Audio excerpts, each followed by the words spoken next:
Does anyone have any questions? Yes, sir. Yeah, so I have two. On the amendment, Congressman, that you have there, it's a page and a half. The Senate version of that is 64 pages. I'm just wondering, are there other things that you're going to be hoping to do? They have a lot of elements, like the eminent domain thing or whatever, or is that it on your end? I would like to be, that would be it. I think we've overcomplicated the issue. 64 pages, and Matt alluded to the 25 years. I mean, good gosh, you modeled something after the Kennedy assassination situation, and we're still waiting. Even it just peruse that they allowed a delay of 300 days, and then there's the blanket if it's a national security issue. I mean, so it just, to me, we've got a lot of doors that could be opened, and I think this is I just like a clear, concise way to do it. And I don't need a bunch of lawyers looking over our shoulders telling us, sorry, Jared. And Matt, yeah, sorry, but I mean, the lawyers are literally looking over your shoulders. Yeah, they're literally looking over my shoulders. I just think a simplification is the way to go. Simple answer. And the second one was just, you made the distinction between Intel Community and the Intel Committee. Could you characterize how the Intel Committee here is responding to your legislation? I think I can speak to that just because, we had an NDAA conference meeting yesterday where members of the House and Senate both raised this issue in debate, and the strongest resistance to transparency and disclosure and the Burchett language has come from the House Intelligence Committee. Other questions? Yeah, Ryan. So when you raise these concerns about the Intel community being the ones that seems to be the roadblock every time you ask questions, is it your suspicion then that what these phenomenon are more likely to be are intelligence technology as opposed to little green men? Is that what you're trying to figure out or drill down on? Yeah, I think that the ambiguity there creates frustration among all of us. The fact that we don't know, and of course, if you have an encounter where some of our country's sensitive technology is observed, there has to be a mechanism to ensure that that's not available to our enemies. But that does not justify the multi-decade roadblock that we have encountered. And as you heard from Ms. Luna, when we've got unelected staff members limiting our access to SCIFs and to the types of briefings that we want to receive as elected lawmakers, it really raises questions about whether or not this is really the propriety of some of our intelligence assets or whether it's part of a cover-up. And only when we get the information will we be able to parse that distinction.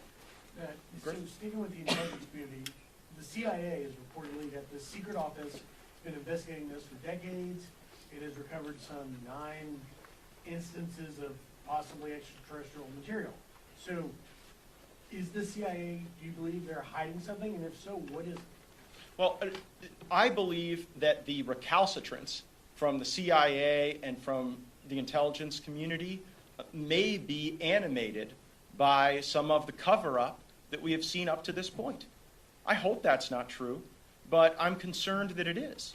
And so that's why the Burchett language currently in the NDAA gives us a beachhead to be able to access not only Department of Defense authorities and Department of Defense activities and programs, but we have to actually get into what the CIA has done with UAPs. But you got to ask yourself, since 1947, they've told us this. Mike. Since 1947, basically, they've told us these don't exist. Yet now we're finding out they're spending millions of dollars. NASA has reports on it. The CIA now has reports on it. But yet the Pentagon keeps telling us they don't exist. So again, we're spending a heck of a lot of money to tell people something, to investigate something that doesn't exist. Yeah, but you're asking the right question, if I can just jump in for a second. Because here's, again, what just doesn't make logical sense, right? Is if this is all nonsense, right? Then why are we seeing constant, from different areas of government, whistleblowers coming out with things that are credible? Why, as legislators, are we being stonewalled? Why does it feel like just as we're making some progress, all of a sudden the ghosts of Christmas past, present, and future come out to talk to staff or legislators that then all of a sudden aren't on board with more disclosure. And I think that's the American people who are following this, that is the same question that you're asking that they're asking.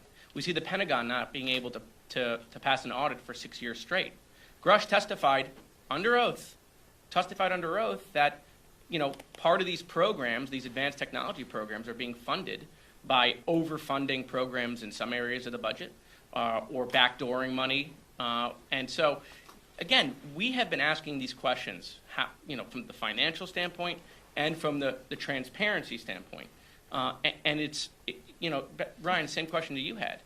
The intelligence community does not want to share any of this information with Congress. We're asking why. Why? And that it makes it appear that there is a substantial reason why they don't, not an insubstantial reason, right? It's not just maybe it's one of our new toys, right? And so that's, I think, why you see this group pressing so hard. Yeah, if you go back to the hearing and think about what was said in committee, is that you're seeing this increased activity, yes, near military installation, yes, near conflicts, areas of operation, but you're also seeing it near our nuclear installations. And if you assume for a moment that it's American technology, we have normal areas of operation that we would test new aircraft, right? But it's now conflicting with commercial aircraft. So again, there's got to be an accountability mechanism that if it is our technology, that it's being operated safely, that it's being tested safely. And if it's Chinese technology, then we need to know and ask those questions of, are we ready? What are we doing to counter that? So I don't know if it's Little Green Men or U.S. Technology or the CCP, but they're engaging in around our nuclear facilities. And I don't care who it is or where it's from, that should concern you. There are questions that need to be asked. There are questions that need to be answered. And I'll be damned, we're going to find those answers, and we're going to turn over every stone until we get them. Let me just follow up a little bit